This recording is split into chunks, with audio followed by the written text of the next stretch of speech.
Welcome to your channel. Today let's discover the two pronouns I and en that you will mainly use when referring to a location in French. Jingle.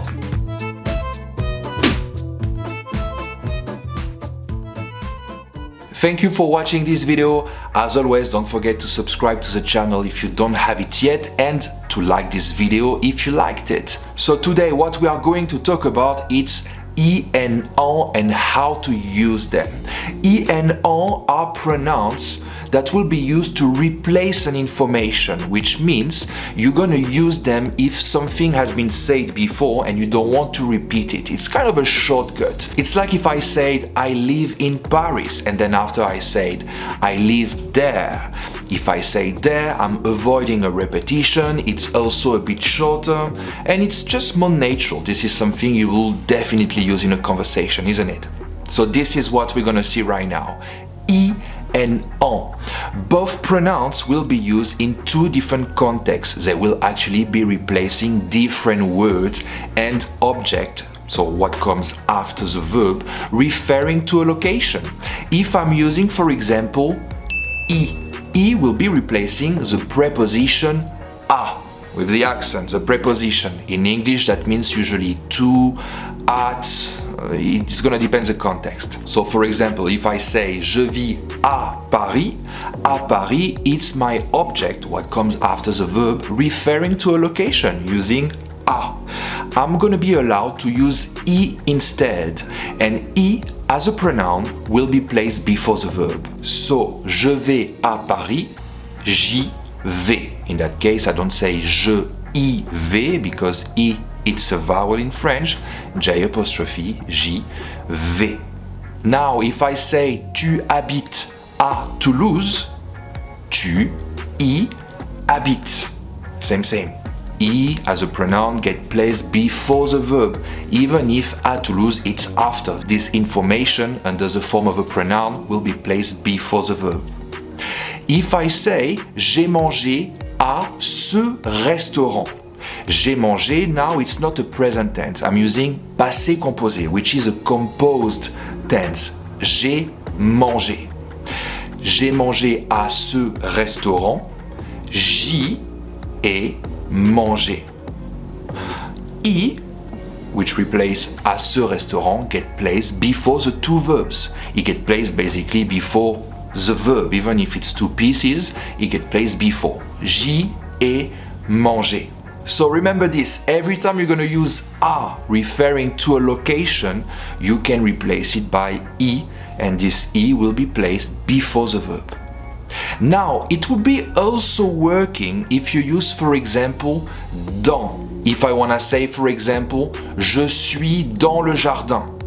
Someone asks me, où es-tu? Where are you? And I say, je suis dans le jardin.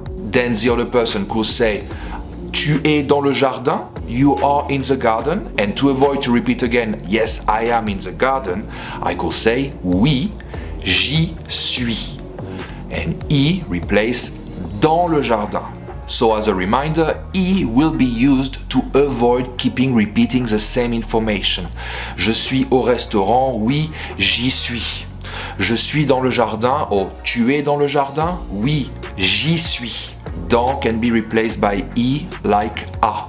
And this would be working with prepositions of location. Like if I say entre, it's between.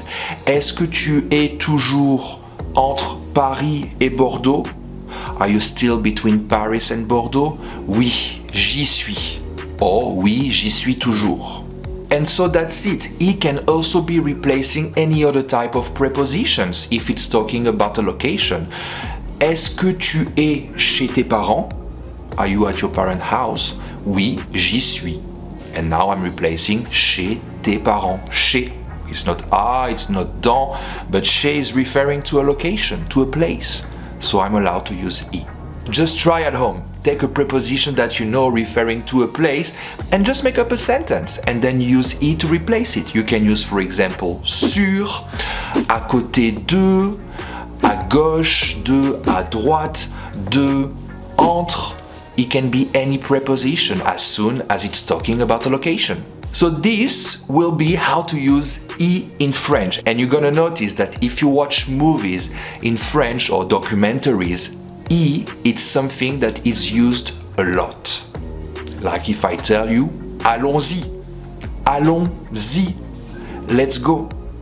If I say let's go, I'm probably talking about a place that we know where we're going after. Allons-y being let's go there, kinda. Or if I say vas-y, vas-y, go. Vas-y, I don't say go as just go away, but go to the destination you are supposed to go. Vas-y. And now let's talk about the second pronoun related to the location. It will be en. En, it's an interesting one because it's actually referring to a location, but not always. En will be replacing de if you say, for example, from. Je viens de France. I come from France. Je viens de France. J'en viens. En goes before, like I just before.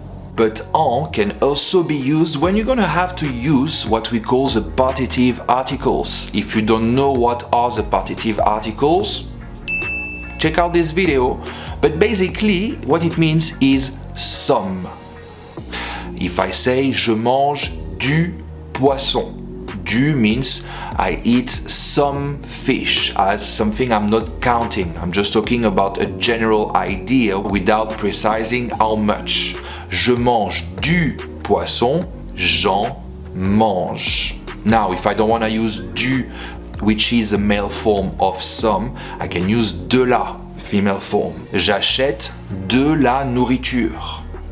I buy some food. I buy food. In English, sometimes you don't even use some, but the concept is the same. It means some. It doesn't mean one food or, it just some of it. J'achète de la nourriture. De la nourriture get replaced by en.